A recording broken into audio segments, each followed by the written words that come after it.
હવે પત્ની એક દિવસ એને કહે કે આપણે ડૉક્ટર પાસે જઈ આવીએ, ચેકઅપ કરાવીએ. છે ને ઓવરઓલ જનરલ બોડી ચેકઅપ 40-42 થયા, હવે કરવો જોઈએ તમારે. પેલો વળી ટાળે, આ આગ્રહ કરે, જાય બેઉ જણા ફિઝિશિયન પાસે, બ્લડ ટેસ્ટ લે, બધું રિપોર્ટ આવે એટલે ડૉક્ટર આમ કહે જોઈને, ભાઈ તમે છે ને સહેજ કસરતનું રાખો, કારણ કે જો ડાયાબિટીસ ધ્યાન નહીં રાખો તો હવે નેક્સ્ટ છે. બ્લડ પ્રેશર પાક્કું, એ તો દેખાય છે. કોલેસ્ટ્રોલ ચાલવાથી અને ખોરાક કંટ્રોલ કરવાથી અટકે તો. એટલે તમારી જિંદગીમાં આ 3 બાબતો તમારે સહેજ જોવી પડશે સાહેબ. અને તમારી જોડે આવેલા તમારા આર્ટ્સ ગ્રેજ્યુએટ પત્ની એ એક જ ક્ષણમાં કે હું નહોતી કહેતી. જે ભણવામાં આ લોકોએ જીવનના આટલા વર્ષો ગાળ્યા, ડાક્ટર તરીકે આ નિર્ણય ઉપર આવવાની પાત્રતા કેળવતા, એ આ આર્ટ્સ ગ્રેજ્યુએટ કાચી મિનિટમાં કહે છે હું નહોતી કહેતી. અરે બેન, તું કહે છે એટલા માટે તે તો અહીં સુધી પહોંચાડ્યા છે, કર્યું છે. ત્યારે શરૂઆતમાં તું જ કહેતી હતી 2 રોટલી વધારે ખાઓ, ઘી ચોપડીને ખાવી જોઈએ, શિયાળામાં ખજૂરમાં ઘી લગાડીને ખાઈએ, ઉનાળામાં કેરીના રસ પીએ, આમ કરી કેટલું બધું તે કર્યું છે. આ પ્રેઝન્ટેબલ બનાવવામાં જે કંઈ તારા તરફથી શક્ય છે એ યોગદાન તારું જ છે. એ પછી તો કારણ કે તારે આ દોડાવવાનો હતો અશ્વને, એટલે તે એને તૈયાર કર્યો છે. હવે તને આ બધી તકલીફ દેખાય છે, પણ કે ના, હવે ડૉક્ટર સાહેબે કીધું છે હવે ચાલવું તો પડે, 40 મિનિટ તો રોજ ચાલવું જ પડે, ચાલે જ નહીં. આ ભાઈ પણ પાછો હા પાડે, હા ચાલશું. ઘેર આવે, સોમવારે રહેવા દો, મંગળે નથી જવું, બુધે બેવડાય ને પછી આ પાછી કે ના આજે ગુરુવાર મોકલવા જ છે. પાછી બિચારી અમને રસ પડે એટલા માટે જઈ અને એક સારું ટ્રેક સૂટ લઈ આવે, દોરી વગરના બૂટ લાવે, જેથી અમને વાંકા વળીને નાખીને બાંધવામાં તકલીફ ન પડે. અને મોર્નિંગ સ્કૂલમાં છોકરા મોકલવાના હોય એવી સિચ્યુએશન જમે, આમ ટેબલ ઉપર લગાડેલો હોય સરસ રીતે ટ્રેક સૂટ, નીચે બૂટ, બધું રેડી, અને સવારના પેલી ચરણ ચાંપી મૂછ મરડી કરીને પતિને જગાડવાનો ટ્રાય કરે. પતિરાજ ઉઠે, એને ટ્રેક સૂટમાં ગમે તેમ સમાવે, કારણ કે એમના સાઇઝનો મહાડ બિચારી લાવી હોય, આમાં બૂટમાં પગ નખાવે ને લગભગ ધક્કો મારીને મોકલે, જાઓ ચાલવા. અને આ સાહેબ આ ભાઈ ચાલવા જાય બગીચામાં, બગીચાના દરવાજાથી પહેલો જે બાંકડો આવે ને એના ઉપર સમાધિ લગાવી દે ને સાક્ષી ભાવથી જોયા કરે બધું. આમ એને કીધું હોય 40 મિનિટ એટલે થઈ જાય ત્યાં સુધી બેસી રહે વિચારો, 40 થાય પછી ઉઠીને જાય. ધીરે ધીરે એવો સમય આવે, એક પરિવર્તન આવે કે આ ભાઈ રાતથી જ બૂટ પહેરીને સૂઈ જાય. હવે પત્નીની ચિંતા શરૂ થાય કે આ એવા શું ઇન્સેન્ટિવ ભાળી ગયા કે પહેલા ધક્કા મારીને મોકલતી હતી, નહોતા જતા ને અત્યારે રાતથી બૂટ પહેરે.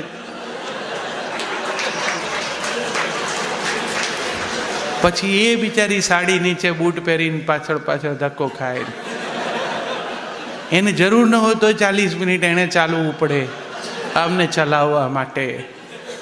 આ એક દાંપત્યનું એવું મધુર ચિત્ર છે. આને હળવાશથી લ્યો તો બહુ આનંદ જ આવે એવું છે. હેતુ મારો બીજો કંઈ નથી. આજે બિચારી આટલું કરે છે એ એટલા જ માટે એની ચિંતા એક જ છે કે તમારા બાએ મને સોંપ્યા ત્યારે કેવા હતા, આ પ્રેઝન્ટેબલ બનાવ્યા મેં, પીરસું હું જમી જાય કોક. એટલે જાગૃતિ સાથે એટલું એ ધ્યાન રાખે છે. પત્નીઓને ઈશ્વરે આ જે ડિફેન્સ મિકેનિઝમ મૂક્યું છે ને, તમે જો મોટા ભાગના ટેલિફોનનો એ અનુભવ છે, આ તમે લઈને આ સાધન છે ને, આને ઝૂરવાની તકલીફ જ રહેવા નથી દીધી. આ તમારા હાથમાં હોય, પહેલાં તો રાહ જોતા હતા, ઘરે ના જાઓ ત્યાં સુધી વાટ જોતા હતા. ઘણા તો બારણે ઊભા રહેતા હતા. અસલ મમ્મીઓને બાને યાદ કરો તો આખો દિવસ કામ કર્યું હોય ઘરમાં, પણ સાંજે બાપા આવવાના હોય તો પાછા પોતે મોં ધોઈ સરસ કંકુનો ચાંદલો કપાળમાં કરી, માથામાં વેણી નાખી અને બારસા કમાડની પાછળ આમ ઊભા રહીને જોવે. અને પછી દૂરથી દાદા આવે એટલે આમ હામાં ન દોડે, એ અંદર જતા રહે રસોડામાં. દાદા આવીને બહાર બેસે એટલે પાછા પાણીનો પ્યાલો લઈને આપે. Expression of love was very simple, પણ બહુ ક્યુટ હતું. હવે એવું નથી, હવે તો એક્રોસ ધ ટેબલ હાથ લાંબા ટૂંકા કરીને વાત કરી શકાય છે. પણ આજે કંઈ નવી પદ્ધતિ આવી, પત્ની જે કંઈ રસ લઈને કરી શકે છે પતિને માટે, એમ પતિ પણ થોડુંક પત્નીઓ પ્રત્યે થોડીક વિશેષ જાગૃતતા કેળવી અને પોતાના દાંપત્યને પ્રસન્ન રાખવા માટે કરે તો કંઈ ખોટું નથી. કોઈને બાંધી રાખવા માંગતું નથી. આ ફોનમાં મેં કીધું એટલા માટે કે આ ફોન લઈને નીકળનાર દરેકને ખબર છે કે ઘરનો ફોન વાગે જેવો ઘરથી, તો પહેલો તમે ફોન ઉપાડીને હેલો એટલું બોલો તો એ શું કહે છે? હા, અમેરિકામાં આ જ કહેજો, ક્યાં છો? કોઈ એવું પૂછતું જ નથી કે કેમ છો. એને આપણે એમ કહીએ કે ભાઈ કે હમણાં ઘેરની અહીંથી હું ડીસા આવવા નીકળું તો એમ ડીસા જ આવું ને, પછી ક્યાં બીજે ઉતરીને. પણ એને શ્રદ્ધા ન હોય, એ પૂછે ક્યાં છો. અને પુરુષો પણ એટલા તૈયાર થઈ ગયા હોય છે ને, તરત જ એમ કે મંદિરમાં. એકદમ સેફેસ્ટ લેન્ડિંગ છે. એટલે એ પણ એટલી જ હોશિયાર હોય, એ તરત જ કંઈક તો ઘંટ વગાડો જો. દાંપત્ય અશ્રદ્ધાનું નામ નથી. દાંપત્ય એકબીજાની ચિંતામાંથી આવા પ્રશ્નો ઊભા કરતું હોય છે. તમે એકમેકને ઓળખી લો પછી મજા જ પડે. દાંપત્યને બહુ ભારે થઈને જીવવાનું હોતું જ નથી. દંપતિ એટલે દમન પામેલો પતિ, કે હસબન્ડ એટલે જેનું હસવાનું બંધ થઈ ગયું છે એવું નથી. હળવાશથી જીવી શકાય, આનંદથી જીવી શકાય, એકમેકના સ્વભાવને સમજીને જીવી શકાય, તો અભિવ્યક્તિ પ્રેમની આપોઆપ સૌને મળશે. મેં તમારો ખાસો સમય લીધો છે, પણ મારા મનમાં દાંપત્યની પ્રસન્નતા એ દાદા દાદીથી શરૂ કરેલી વાતને દાદા દાદી ઉપર જ લાવીને હું મૂકીને પૂરી કરી શકું કે આપણે બધા હવે વેલેન્ટાઇન ડે ઉજવીએ છીએ. અમે જ્યાં સુધી અમે પરણ્યા પછી થોડા વર્ષો સુધી વેલેન્ટાઇન ડે એટલો પ્રચારમાં નહોતો. મને લાગે છે હમણાં થોડા વખતથી ખાસું વધુ લોકપ્રિય થયો છે. અમદાવાદમાં તો ખૂબ એનો મહિમા થયો છે. હવે તો છોકરાઓ પણ આપણને પૂછે કે મમ્મી માટે કંઈ લીધું છે પપ્પા? વેલેન્ટાઇન ડે છે.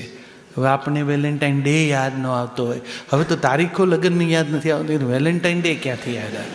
પણ એ પાછા એટલા હોશિયાર જ હોય કે પપ્પાએ નહીં જ લીધું હોય એટલે પાછા કંઈક ધીરે લઈને પોતે જે પોતાની બહેનપણીઓ માટે લાવતા હોય એવું એક આપણને આપી રાખે કે આ બાપાને બી કામ લાગશે, કે આ કાલે મમ્મીને આપજો તમે. તો એ જે એક્સપ્રેશન છે, દાદા દાદીના વખતમાં આવું નહોતું. દાદા સવારના ઘરેથી નીકળે, મંદિરે દર્શન કરે, પાછા આવતી વખતે પેલી વાની દવા લેતા આવે, મલમ. બા ત્યાં સુધીમાં દાદાને આવતા જોઈએ શરીર નાકેથી, એટલે અંદર જઈને ચા બનાવે, સરસ મસાલાવાળી ગળી મધ જેવી ચા. દાદા આવે, બા ચાનો કપ ધરે, એ લઈને દાદા હિંચકે બેસે, બાને પેલું મલમ આપે. બા ઉંબર પર બેસી અને આમ ગોઠણ ઉપર ધીરે ધીરે મલમ આમ ઘસતા હોય. બાપા ચાનો સબડકો તાણે. આ લોકો એકમેકને આઈ લવ યુ કહેતા નથી, પણ એ લોકો વેલેન્ટાઇન ડે નહીં, વેલેન્ટાઇન વર્ષો જીવી જાય છે.